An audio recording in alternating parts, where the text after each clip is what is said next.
Working together as a family, I think, has opened ourselves up to a lot of things that I didn't realize at first. But I think after starting the business, it really got us closer together.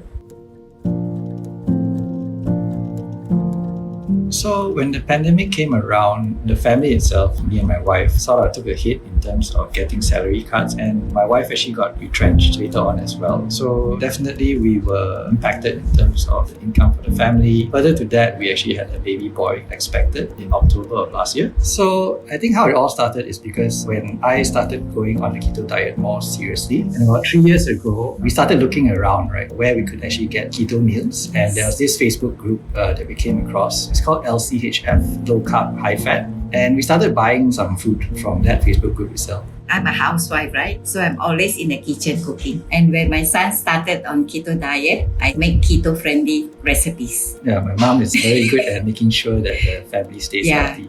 So after seeing the type of people who were selling on the group and the things that they were selling, we started thinking about, okay, maybe this is something that we can actually do on a more serious basis. Because we make our own keto food as well. Why don't we try to start selling ourselves? Because at that point in time, I think there was a lot of uncertainty in the job market and when things will return back to normal again.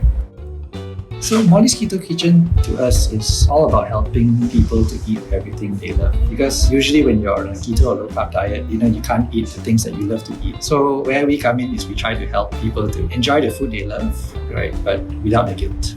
So when making our keto products, I think how it's different from making normal food products is that we have to figure out a way to keep the carb count low. Basically use alternative ingredients for all that. The idea is to get it as close as possible, to what you would normally eat for non-keto products as well. So I prepare all the keto dishes. And I think my role was mainly researching some of the earlier recipes that we have as well as the taster. So for us, actually, it takes a lot of R&D, I would say, a bit of trial and error. And I think our kitchen turned into somewhat of a science lab during that time. I experimented with making a lot of keto recipes for my family, and the best is to go into Mollys Keto Kitchen. We are the lucky ones to get to try it all.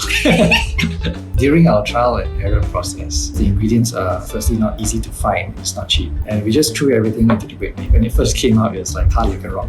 It didn't taste good at all. For me, I'm the type of person that wants to keep trying until I get it right. So I did a lot more research, adjustments to the recipe. Through that whole process, we managed to fine-tune the recipe. All the bottled products are normally done during the weekend, but every day we will surely make bread. Averagely more than 30 loaves a day. We are also in the process of sending our products for nutritional data analysis with some of the labs. I think that way it will give us more transparent information for our customers. This is Yen, my wife, and she's also involved in the business as well. When we first started Mollys Keto Kitchen back in July 2020, we actually published on LCHF community group. I think from there, word of mouth spread and more customers are buying from us. And up until now, it's around maybe more than 100 regular customers. So one of the popular products is actually the kaya, and how it all came about is that several customers gave us some feedback or give us some suggestions. What other products that they wish to have on a daily basis that they miss? Why don't you try to make keto kaya? We love kaya, but the sugar level is so high, and therefore also we tried to see whether we can try it out, and we did. The thing is, I think this keto community, actually, we do support each other, and we actually buy products from each other. We can improve ourselves, and also to kind of give the customers more choices for them to choose from. The business, I think, has been able to help us to sort of supplement some of the shortage, in terms of the income we're getting, sort of manage some of our expenses, but I won't say it's covered completely for us. After the pandemic is over, we want to continue with the business because we have a lot of customers who are sort of depending on the products that we sell, which is why we actually have brought in a partner to help with the operations and the production of the products as well, to set up the central kitchen and to make sure that the e-commerce system is all prepared. Yeah, I think the pandemic has shown a lot of people that retail is very fragile. I think we won't have a brick and mortar store. Our products are selling pretty well online, and I think we will continue doing that.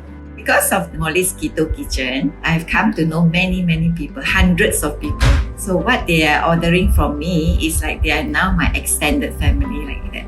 I'm Andy. I'm Molly, and Mollys Keto Kitchen is pandemic born.